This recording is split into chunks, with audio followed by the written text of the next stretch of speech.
सामने वाला आपको सपोर्ट भी प्रोवाइड करे, आपकी मदद भी करे।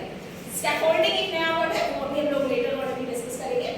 Next third type of constructivism is the radical constructivism. Radical constructivism ये कहता है कि कोई ऑब्जेक्टिव नॉलेज नहीं होती, कोई भी वस्तुनिष्ठ ज्ञान नहीं होता, बट नॉलेज इज सब्जेक्टिव।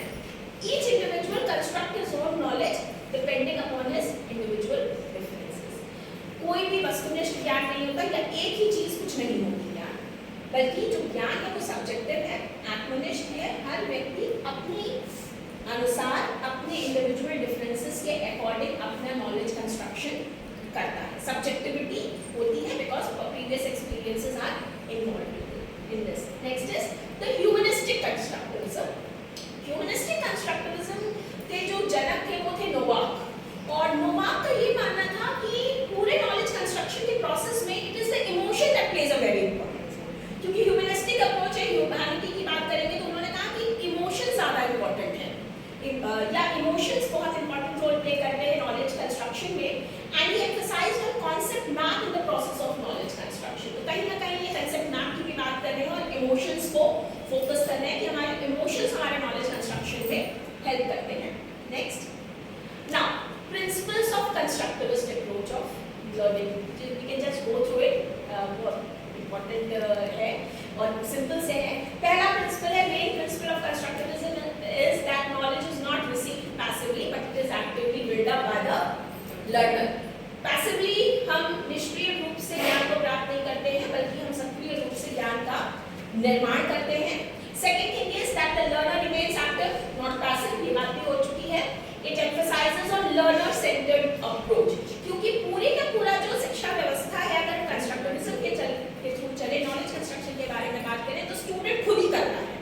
विद्यार्थी को सिर्फ टीचर को क्या करना है, सिर्फ स्टूडेंट को हेल्प करना है, स्टूडेंट खुद अपने नॉलेज को कंस्ट्रक्ट करेगा, तो दैट मींस पूरा का पूरा जो प्रोसेस है वो लर्नर सेंटर्ड हो जाता है। Next, that previous knowledge of the learner has an impact on the learning process. जो पूर्व में सीखी गई बातें हैं वो विद्यार्थी के सीखने को प्रभावित करेंगी, तो इस बारे में भी हम लोग ऑलरेडी बात किए हुए हैं। Next, that learning is a constructive process. जो अधिगम है वो ऐसे ही नहीं सीख सकते, कंस्ट्रक्शन इसका होता है, सीखने का भी निर्माण हो रहा है, प्रक्रिया के रूप में हम इसको देख रहे हैं। Next please. Next is that the previous knowledge has an impact on learning. जो भी हमारा पूर्व ज्ञान है वो हमारे आज के अधिगम को प्रभावित करेगा। Next, that construction of meaning occurs through reflection on experiences and metacognition.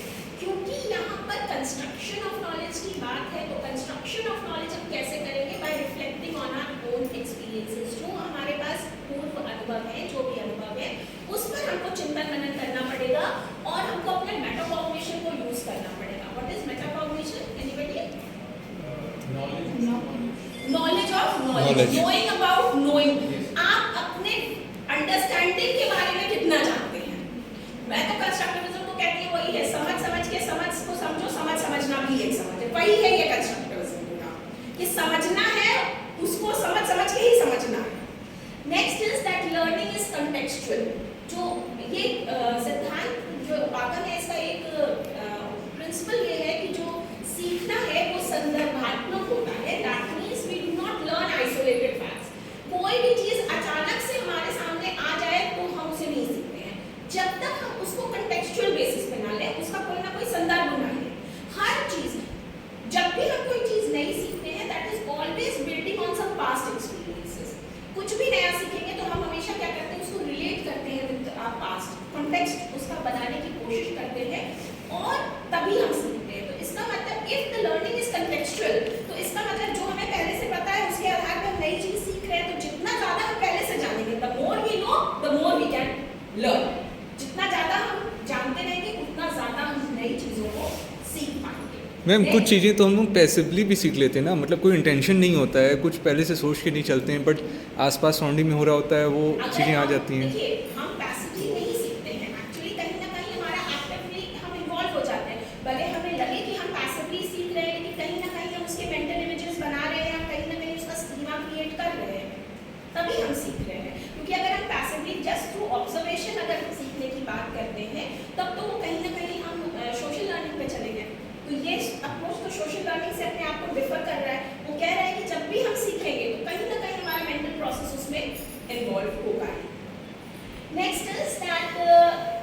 It takes time to learn. इसका मतलब ये है कि ये सिद्धांत ये कहता है कि हम किसी भी चीज को आसानी से या कम समय में नहीं सीखते हैं या इंस्टेंटली हम किसी भी चीज को नहीं सीखते हैं।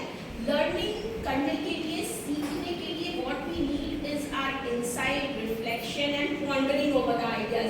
एक विचार मन में आया, उस पर सोचेंगे, एनालिसिस सिंथेसिस करेंगे, तब हम चीजों को सीखेंगे। इंस्टेंटली हम कोई चीज नहीं सीख पाते हैं। Next, that learning through constructivism includes activities, self analysis and reflection, जैसे अभी हमने बात करी, एंड मोटिवेशन इज अ की कंपोनेंट ऑफ लर्निंग। अगर हम सच में सीखना चाहते हैं तो जो अभिप्रेरणा है वो बहुत अहम भूमिका निभाएगी। Because if we are intrinsically motivated, आंतरिक रूप से अगर अभिप्रेरित है, तभी वो चिंतन, मनन, रिफ्लेक्शन, एनालिसिस सब करेंगे। और अगर मोटिवेशन नहीं है तो लर्निंग पॉसिबल नहीं हो पाएगी, नॉलेज कंस्ट्रक्शन इनफैक्ट पॉसिबल नहीं होगा। Next, that learning environment must be related to reality, कि जो भी हम सीखने जा रहे हैं तो सीखने के लिए जो टीचर है वो सिर्फ एक एनवायरनमेंट क्रिएट करेगा, एक वातावरण का निर्माण करेगा, और हम तभी अपना नॉलेज कंस्ट्रक्शन कर पाएंगे जब वो वातावरण, जो अधिगम वातावरण है, वो हमारी वास्तविकता से संबंधित है। क्योंकि हम सीखेंगे अपने पास्ट एक्सपीरियंसेस के थ्रू, अपने एक्सपीरियंसेस के थ्रू, और अगर हमें जो लर्निंग एनवायरनमेंट मिला वो वास्तविकता से परे मिल गया तो हम नहीं सीख पाएंगे। तो whatever learning environment is being created, it should be related to the reality of the student. Next is that this constructivist approach emphasizes on 5 E's. 5 E पर बहुत emphasize किया गया है। Engage का मतलब कि हमको स्टूडेंट को अपने साथ इन्वॉल्व करना पड़ेगा या स्टूडेंट को एंगेज होना पड़ेगा, तभी कंस्ट्रक्टिविज्म के थ्रू सीख पाएगा। एक्सप्लोर, अन्वेषण करते हैं, अन्वेषण वाली आदत होनी चाहिए उसके अंदर, विद्यार्थी के अंदर एक्सप्लोर करने की, क्योंकि जब तक वो एक्सप्लोर नहीं करेगा चीजों को, वो नॉलेज कंस्ट्रक्शन नहीं कर पाएगा। नेक्स्ट इज एक्सप्लेन, हर चीज की व्याख्या करना भी जरूरी है। एलाबोरेट, उसको और विस्तारित करना, और इवैल्यूएट, मूल्यांकन भी करना, क्योंकि सिर्फ इतने से ही खत्म नहीं होगा। इवैल्यूएशन जब तक नहीं करेगा नॉलेज कंस्ट्रक्शन रियल रूप में नहीं देखने को मिलेगा। नाउ अब तक जो बात करी उसमें बार बार हम लोग ने एक बात करी लर्निंग एनवायरनमेंट, अधिगम वातावरण है। तो what is constructivist learning environment? Constructivist learning environment is an environment which facilitates learning by helping the learner to develop their own understanding. जो अधिगम वातावरण है, एक ऐसा वातावरण है जो लर्निंग में मदद कर रहा है ताकि जो स्टूडेंट है अपनी खुद की अंडरस्टैंडिंग को डेवलप कर सके। तो अगर हम फीचर्स की बात करें कि कंस्ट्रक्टिविस्ट एनवायरनमेंट कैसा होना चाहिए, अगर हम कंस्ट्रक्टिविज्म के थ्रू पढ़ाना चाह रहे हैं तो एनवायरनमेंट कैसा हो, तो पहली चीज जो क्लासरूम का होना चाहिए, it should begin with whole and expands to part, पूर्णता से शुरू हो और फिर अंशों तक जाए। और जनरली हमारे ट्रेडिशनल क्लासरूम में क्या होता है, पार्ट से शुरू करते हैं और फिर हम होल तक पहुंचने की कोशिश करते हैं। जैसे मैंने अभी आपको जब क्लास स्टार्ट करी तो फर्स्ट स्लाइड ही मेरा था क्रक्स, इन टोटलिटी क्या है कंस्ट्रक्टिविस्ट अप्रोच, और टोटलिटी में बताने के बाद हम अब इसके पार्ट्स पर चल रहे हैं। तो ये जो अधिगम का उपागम है वो यही कहता है कि जब भी हम क्लास में पढ़ाएं तो हम ऐसा होल से शुरू करें, पूर्णता से शुरू करें और फिर हम अंशों तक पहुंचे। फॉर एग्जाम्पल, अगर एक साइंस टीचर स्टूडेंट्स को पार्ट्स ऑफ फ्लावर पढ़ाना चाहते हैं तो पार्ट्स ऑफ फ्लावर पढ़ाने के लिए जनरली आपने बीएड वाले बहुत सारे हैं तो क्या करते हैं, हाइबिस्कस से पढ़ाते हैं। तो हाइबिस्कस से पढ़ाने के लिए भी क्या करते हैं, पूरे के पूरे हाइबिस्कस फूल को ले जाकर क्लास में दिखाते हैं, ना कि उसके पार्ट्स को अलग करके। क्योंकि जब हम पूर्णता में उस फ्लावर को पहले स्टूडेंट को दिखा देते हैं तो उस पूर्णता से वो उससे रिलेट कर पाता है कि yes I have seen this flower, और फिर हम उसके पार्ट्स को अलग करके उनको बताने की कोशिश करते हैं that these are petals, sepals, and filament, whatever. तो यही ये कह रहा है कि हमको पहले एज अ संपूर्ण टोटलिटी में स्टूडेंट के सामने कोई भी कॉन्सेप्ट को प्रेजेंट करें और फिर हम उसके पार्ट्स तक पहुंचे। Second thing about constructivist learning environment is that it emphasizes on students' question. That means विद्यार्थी क्या प्रश्न कर रहे हैं या विद्यार्थियों को क्वेश्चन करने के लिए इसमें फोकस किया जाता है, उनको हेल्प किया जाता है कि वो ज़्यादा से ज़्यादा प्रश्न करें, क्योंकि ये मान के चला जा रहा है कि यहाँ स्टूडेंट अपने ज्ञान का निर्माण खुद करेगा। ज्ञान का निर्माण वो तभी करेगा जब वो प्रश्न पूछेगा। प्रश्न वो तब पूछेगा जब उसके अंदर क्वेरी जागृत होगी, और टीचर का एक काम है कि ऐसा एनवायरनमेंट क्रिएट करे कि स्टूडेंट खुद क्वेश्चंस करे। एक क्वेश्चन करेगा, उसका आंसर मिलेगा, उस क्वेश्चन से दूसरा क्वेश्चन डेवलप होगा, दूसरे स्टूडेंट भी उसको समझने की कोशिश करेंगे। The next is that constant active participation of the learner. अब यहाँ पर active participation जरूरी है, वो भी यहाँ पे बात की गई constant। इसका मतलब ये नहीं कि क्लास की शुरुआत में तो बहुत हमने एक्टिवली स्टूडेंट को इन्वॉल्व किया, उसके बाद उनको पैसिव लिसनर बना दिया।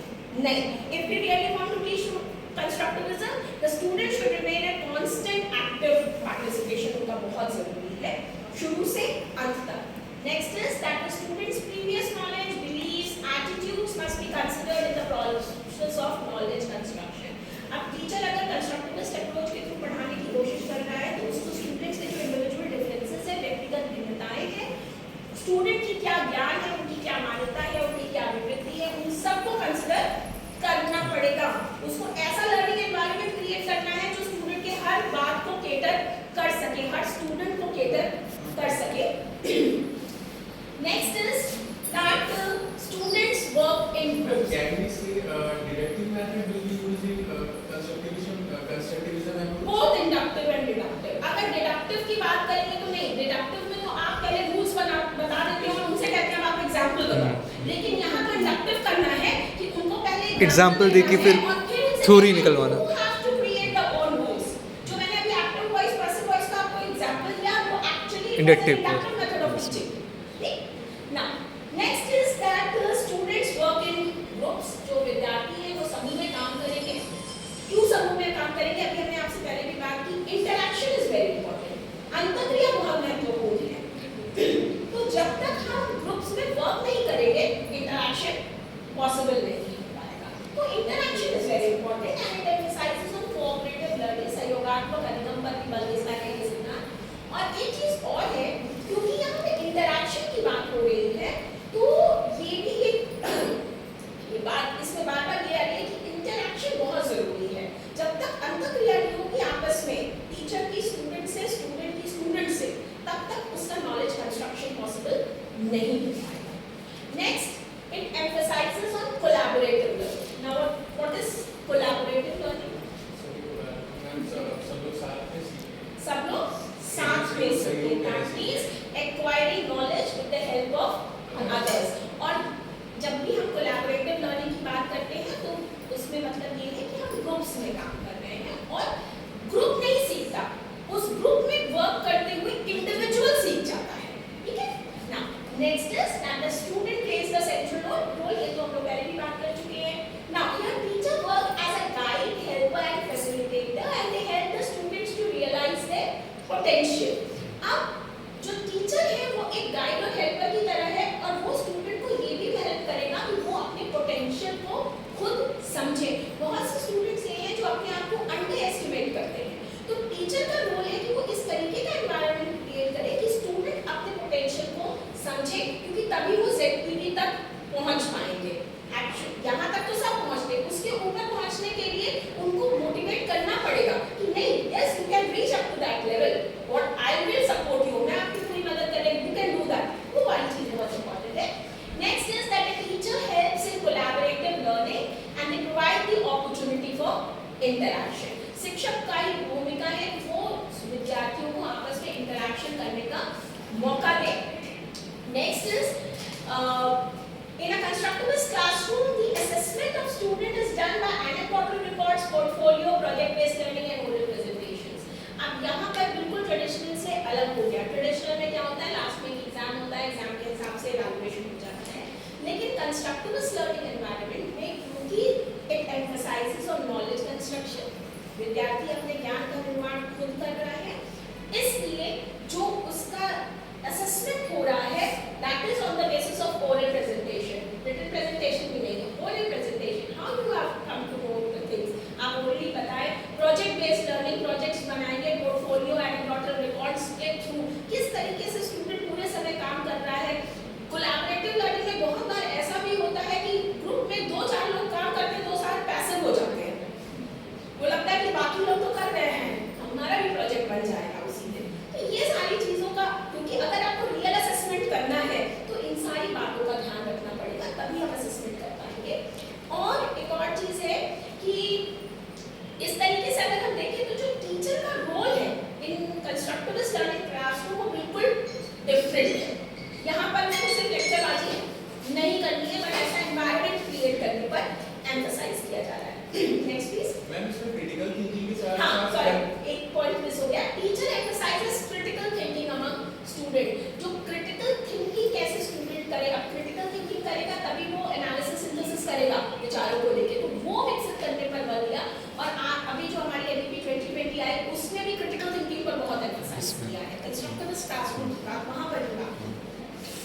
यहाँ पर तो अलग-अलग दिशाओं में सोच बढ़ाना है, डाइवर्जेंट divergent। कन्वर्जेंट होगा।